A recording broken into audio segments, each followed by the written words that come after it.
Belinay bu toplardan mı alacaksın? Evet ama bunlar 2 lira. Onlar 2 lira. Şunlar 1 lira demek ki. Sanki bozuklar mı Belinay? Bozuk mu sence? He? Bir at bakalım, belki bozuk değildir. Nereye atacağız? Bakalım Belinay. Oradan çıkacak. Buradan çıkıyor.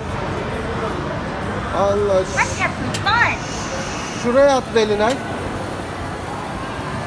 Sanki şuraya at bakalım. At.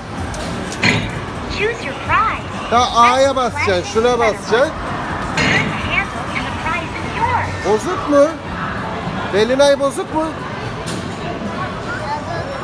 Galiba bozuk ama şuraya bir bak bakalım. Yok. Şurada mı? Çevir şunu, yere şunu.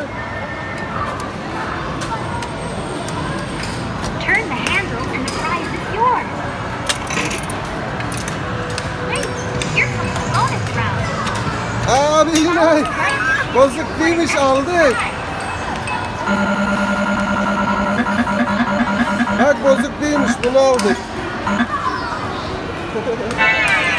Çeviriyormuşsun demek ki, değil mi? Bozuk değilmiş, hadi gidelim. Topu aldık.